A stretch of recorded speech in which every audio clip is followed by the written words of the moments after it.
You've got people coming and going to buy narcotics in our communities. There are kids playing on the streets. It's not going to happen out here. And when we do find out about this and this type of activity, we're going to take whatever action we need to. I can tell you, in law enforcement, it's a very, very dangerous profession. We live in a very unpredictable environment these days. And just as in this case, when we went and made entry into that house, there was an overabundance of police officers there to make sure that we adequately contained that situation and that no officers or suspects were hurt. You talked about it being labor intensive. You just said overabundance of police officers. Can you kind of explain how that process went? Yeah, I mean, first of all, you need, we had so many people for our entry team, so many people protecting the neighbors that lived in that area. We had folks that had to process each of these individuals separately. So, you got 9 individuals, that's 9 officers right there, plus your entry teams, plus your interview teams. And I mean, you're talking about 30, 40 deputies involved with this one incident. But the value that we will get out of that is criminal intelligence that we have gained. Tells us that these folks have been doing a lot of things up here in North Harris County and other areas of the county, and we're going to be clearing a lot of cases with these folks. I was going to ask you, were there other connected crimes? Yes. We recovered cell phones at the house that were stolen.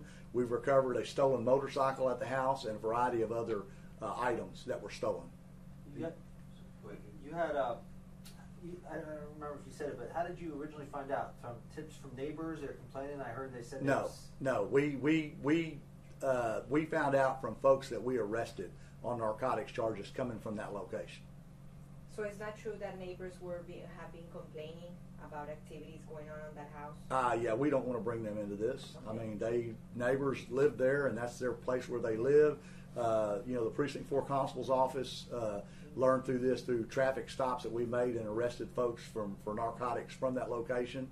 I can tell you that there were folks that live in that area that were, have called us and said they're very relieved that we did, arrest these folks, and they never, I don't think had any incline this was going on in their neighborhood. In terms of amount of drugs and how long do you think this house was operating and selling drugs?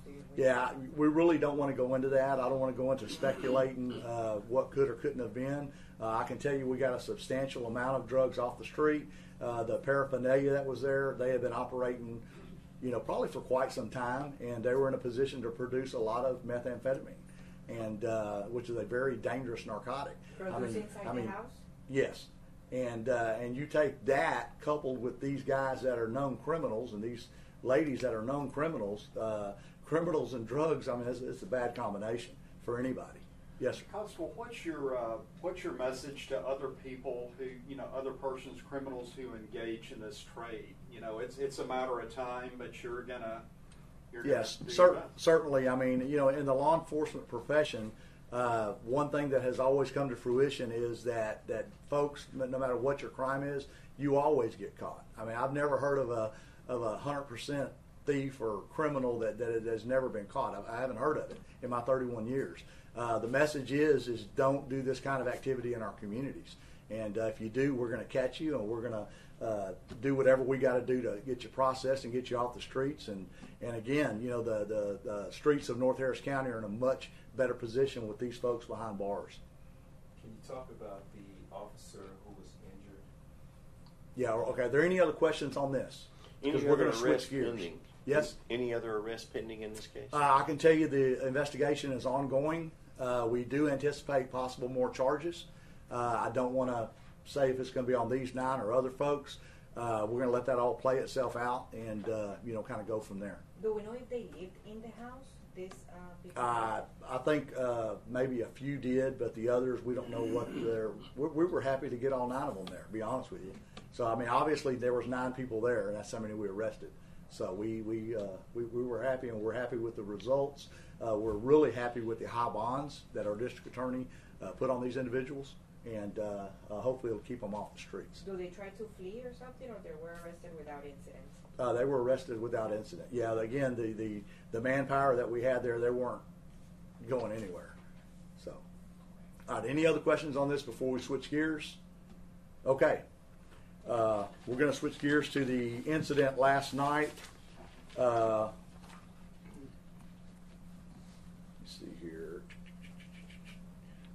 on Verde Mist Lane. There was an incident last night where the Harris County Sheriff's Office had an incident where I think a individual was run over and killed. During that process of their investigation, our department was asked to assist them, which we did. Evidently, the suspect that had ran over an individual had went home, and I don't know in what order, but had basically decided to turn himself in. The sheriff's office asked for our assistance in going to pick that individual up and bring him back to the scene. That occurred, and at some point during that process, there was probably 80 to 100 citizens that gathered in that area, and I think just the emotional stress of the kid that had been killed, and just the tension in the community from that, things erupted, and there was some physical confrontation between several folks there during that process of trying to keep the peace.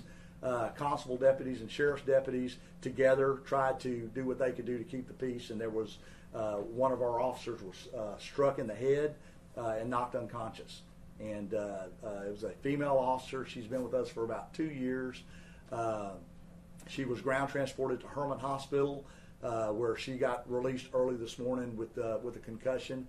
She will be off work until I think tomorrow. She goes back to her doctor, and hopefully, will be released to come back to full duty. Was there an arrest made in the person who induced the assault? We made an arrest of this individual, and I will let Ray Chard Brown, I'll let him stick that on the board, stick it on the far side over here. We made an arrest of this individual for interfering with the public duties of a peace officer. The assault case we are still working on. We do anticipate filing charges. I'm not going to say if it's on him or someone else that was there. The investigation will continue on the assault aspect of it, but this individual here was arrested. From what I understand, he was antagonizing the crowd and interfering with the deputies when they were out there performing their duties. Just want to confirm, we don't know yet if this is the person who's Nope. going to be charged with the concussion. We do not. He has been filed on for interfering with the public duties of a police official. That's it. He has not been filed on for assault. I don't know that he will be. I'll be getting briefed on that here in the next 30 minutes where we're at on that investigation. And do we know if the male that was run over was also shot? The Harris County Sheriff's Office is working that investigation. We don't want to comment on that in any way. I can tell you that when this did occur, you had sheriff's deputies and constable deputies that brought this thing under control and got my deputy medical help, what she needed, and we're very pleased. Was she assaulted with an object, or by his hands, blunt force? What mode did he use? Yeah, to assault her? we don't know. I don't know. I'm sure investigators know, but I will be briefed on that in the next 30 minutes, and if something comes out of that, I'll make sure I'll blast it out to y'all, and y'all have that. Can you say how bad was the concussion? Did she need to add stitches? How bad was it? Yeah, well, it was bad enough for her to be knocked unconscious and be transported by ground to Herman Hospital. As far as the extent of her injuries, open wounds and stuff like that, I don't know. I am pleased that she did get released and is at home right now resting. Was she responsive on the scene after the No, not at first. She was completely out. She was completely knocked out. And then once they started loading her, she came around a little bit and stuff. But she was taken in, strictly for precautionary. And then once they got her to the hospital, they did determine she had a concussion, which in any business is not good. So. And can we say this all started because two group of men were fighting? That's what there were folks out there creating a disturbance, two different sides, and of course you got to have your police officers trying to keep the peace, and in the midst of that, we had an officer injured. That'd be safe to say. Do you believe that Ray Chard Brown is connected, or others are connected to the murder of Ava Castillo that happened a few months ago? I'm not going to comment on that. Yeah, I don't know. Okay. Yeah, I don't know. But any questions on that, please ask the sheriff's office. Was she struck with an object? Or? Yeah, I don't know. Yeah, I don't know. I'm going to be briefed on that in 30 minutes, and I'll find that out. And if it's anything significant, we'll blast it out to your outlets. Okay? All righty. Thank y'all so much.